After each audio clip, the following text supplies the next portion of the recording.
Embu Governor Martin Wambora has yet again survived an election petition after the Supreme Court upheld his 2017 victory. While making the ruling, the court stated that there was no basis upon which to interfere with appeal court's decision which upheld Wambora's win. Lenny Kivuti, the petitioner, had moved to the Supreme Court to challenge the decision by the Court of Appeal to overturn a High Court verdict that nullified the win. Taking all the conclusions and findings we have arrived at, we see no basis upon which to interfere with the appellate court's decision. It follows that this appeal must be dismissed. Of course, it is a well-settled principle of law, and that courts must follow the event. The court adheres to this principle in a majority of cases. However, the court may and does exercise discretion to apportion costs if circumstances of a particular case so require. In this particular case, on the basis of a decision, it is not in doubt that the third respondent hearing can no longer, the third respondent means Martin Wambora, can no longer be condemned in cost at the High Court. Such costs are to be borne by the petitioner on the basis of the capping as required by the law.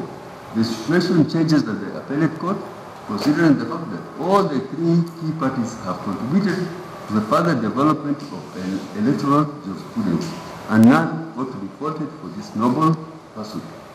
This is the orders of the court. 1. The petition of appeal dated 7 September 2018 is hereby dismissed. 2.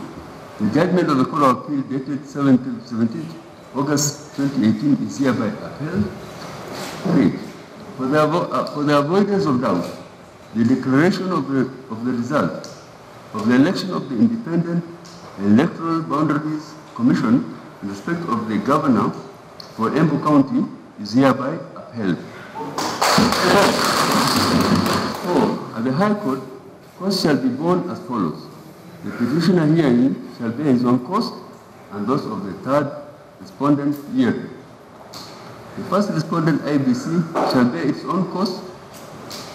At the Court of Appeal and the Supreme Court, each party shall bear its own cost. That's the judgment of this court. We are most popular.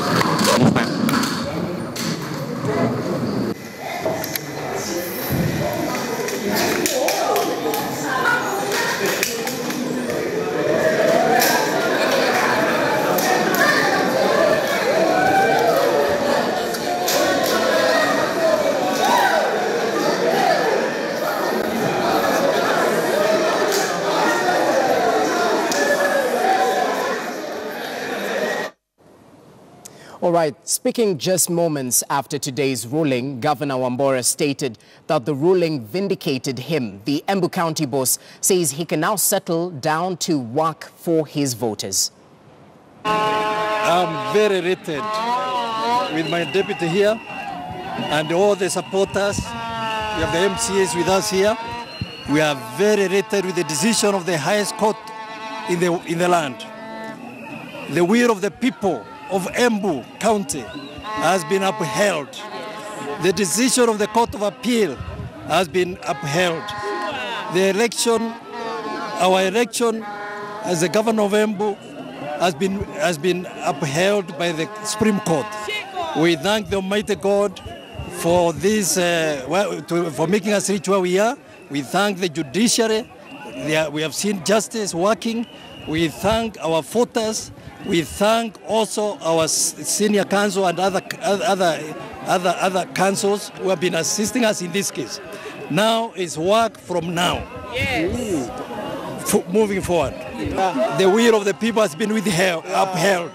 Hiyo ndio muhimu kabisa. Yes. And we shall be starting our project from next week with speed.